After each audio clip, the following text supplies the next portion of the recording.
Kadang kita hanya berpikir untuk hidup saat ini tanpa memikirkan kehidupan di masa yang akan datang. Lantas, sudahkah kalian memikirkan rencana apa yang harus kita lakukan agar kita bisa menikmati masa tua dengan damai? Untuk melanjutkan video sebelumnya, yuk kita bahas kuadran cash flow untuk menuju financial freedom.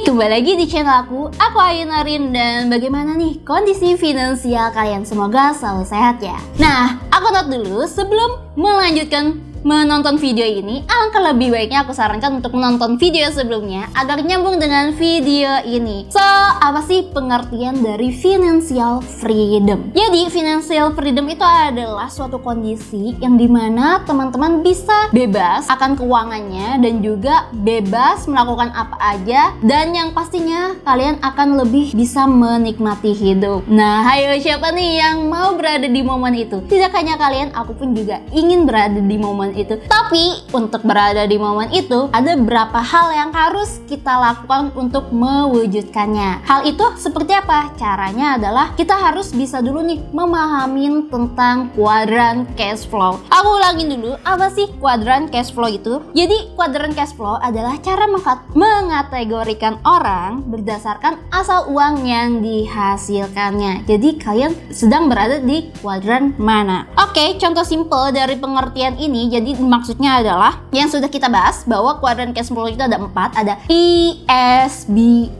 ada posisi yang sebelah kiri dan juga posisi sebelah kanan. Nah, mayoritas orang-orang hanya fokus pada bersekolah, raih nilai bagus, dan mendapatkan pekerjaan yang terjamin. Nah, jika kita simpulkan, hal ini mengarah pada kuadran yang sebelah kiri, yaitu I dan juga S. Namun, padahal untuk mencapai financial freedom itu kita cukup bersekolah, lulus, bangun bisnis, dan jadilah investor yang sukses. Jadi kesimpulannya hal ini mengarah pada kuadran sebelah kanan. Jadi kalau misalkan kita sudah berada menjadi orang sukses dan juga menjadi seorang investor yang sukses, otomatis kita berada di kuadran sebelah kanannya, yaitu B dan juga I. Nah, walaupun financial freedom ini sebenarnya bisa ditemukan di keempat kuadrannya. Jadi keterampilan dari B atau I akan membantu kalian untuk mencapai tujuan keuangan dengan lebih cepat sebenarnya. Maka dari itu, gimana caranya kita bisa berada di posisi B dan juga I? Nah,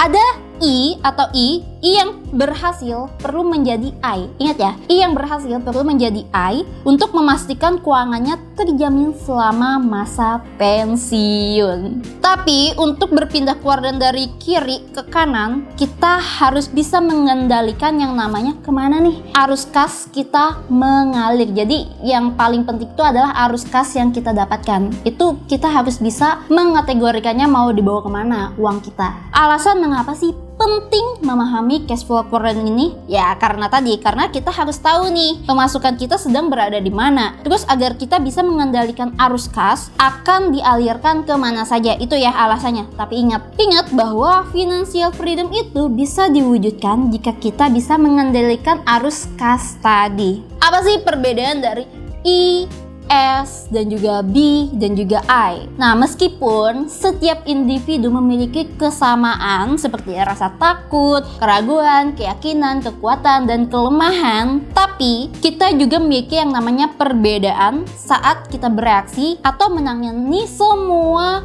itu secara berbeda. Apalagi nih, emosi yang berkaitan dengan uang. Nah, cara kita bereaksi terhadap itu biasanya menentukan kita berada di kuadran yang mana. Jadi itu reaksi itu sangat penting ya untuk diketahui agar kita juga tahu nih kita berada di posisi mana, kuadran mana. Nah, orang-orang yang berada di kuadran 3 IS itu adalah orang-orang yang biasanya mencari kenyamanan pada masa sekarang atau mencari yang namanya zona nyaman. Dan orang-orang berada di kuadran B dan juga I itu adalah orang-orang mencari kebebasan di masa yang akan datang. Jadi sangat tahu ya perbedaannya sangat detail, utamanya itu sih. Untuk tahu kita berada di kuadran mana itu cukup memahami apa yang kita inginkan dan apa yang kita takutkan sebenarnya ya. Oke, dimulai dari I dulu. Dari I yang kuadran sebelah kiri I-nya. Jadi kuadran I ini atau auto-employed itu adalah orang yang menginginkan rasa aman dan terjamin hidupnya.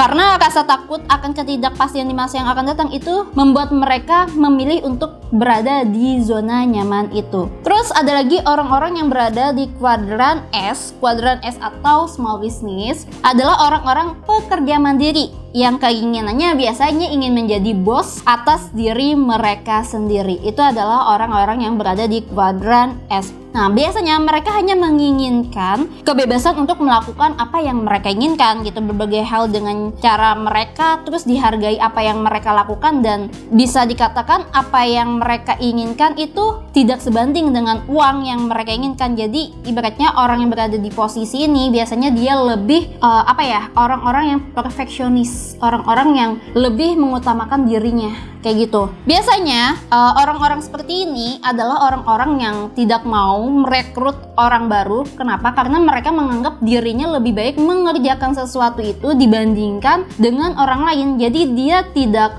pernah berpikir untuk mempekerjakan orang lain selain diri mereka sendiri. Itu orang-orang yang berada di kuadran S tadi. Jadi itulah kekurangannya, yang dimana dia tidak percaya ke orang lain untuk melakukan pekerjaan dia. Terus ada lagi yang kuadran B. Kuadran B itu adalah kebalikan dari si kuadran si S. Kenapa? Kalau si S tadi dia tidak mau mempekerjakan orang, sedangkan orang-orang yang berada di kuadran B adalah orang-orang yang mempekerjakan orang-orang pinter. Jadi dia lebih percaya kepada orang-orang pinter, merekrut orang pinter untuk menjalankan suatu bisnis yang mereka ciptakan kayak gitu. Nah, yang terakhir adalah kuadran I atau investor. Orang-orang pada kuadran ini adalah tipe orang yang menghasilkan uang dari uang. Jadi bisa dikatakan mereka itu tidak harus bekerja karena uang mereka bekerja untuk mereka. Jadi bisa kalian lihat perbedaan antara ISBI. Nah, kalian sedang berada di kuadran mana nih? Jadi sudah jelas ya perbedaan setiap kuadran. Pertanyaannya, apakah kita bisa mengubah kuadran